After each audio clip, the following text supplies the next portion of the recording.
Bonjour. Le bon sens guide-t-il, ou plutôt doit-il guider le juge quand il tranche un litige?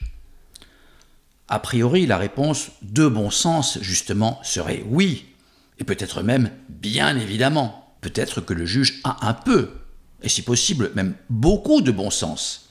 Ce qui est d'autant plus souhaitable que le droit est une science humaine et une discipline extrêmement interprétative.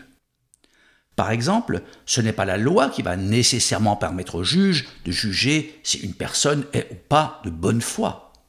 Puisque le droit est le royaume de l'interprétation, on peut aisément plaider une chose et son contraire avec la même crédibilité juridique. Pas toujours, mais souvent. Et pourtant, le bon sens n'est pas ce qu'on appelle une source de droit qui nourrit le raisonnement du juge et fonde sa décision. Les sources de droit sont la loi, et par extension les textes créateurs de droit, comme certains textes supranationaux, la Constitution ou les décrets. S'y ajoute la jurisprudence, c'est-à-dire les décisions de justice déjà rendues par des juridictions dans des litiges similaires, la doctrine, formée par les écrits des érudits du droit, et la coutume, donc les usages, y compris sur le plan professionnel.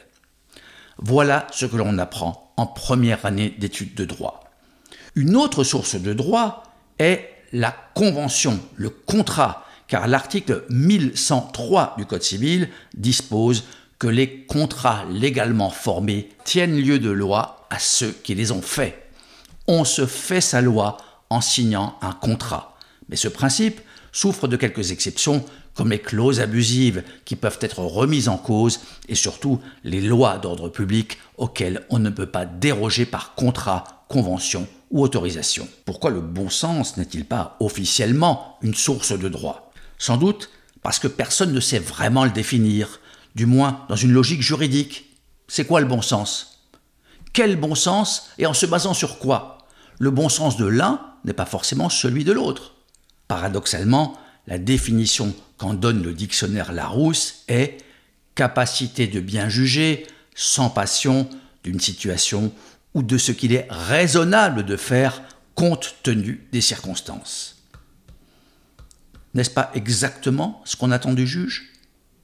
Prenons la définition de Wiktionnaire, le dictionnaire de l'encyclopédie Wikipédia. Capacité de discerner clairement ce qui est évident, sans en être distrait par d'autres considérations. On passe de ce qui est raisonnable de faire, dans le dictionnaire Larousse, à ce qui est évident, dans le Wiktionnaire. Eh bien, en droit, a fortiori dans un procès, les choses sont rarement évidentes, et quand elles le sont, il existe une procédure spéciale qu'on appelle le référé, et auquel je consacre une vidéo. On dit parfois que le juge des référés est le juge de l'urgence et de l'évidence, mais même en référé, il peut y avoir de la contestation et de l'interprétation.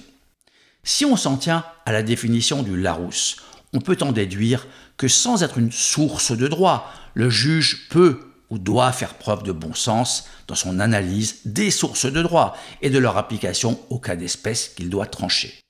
Il y a plusieurs années, j'avais interviewé en vidéo, déjà, un président de chambre honoraire de la Cour de cassation. J'ai retenu de nos échanges cette phrase pleine de bon sens. Le droit n'est rien s'il n'est pas immergé dans le réel. Merci de votre écoute et à bientôt.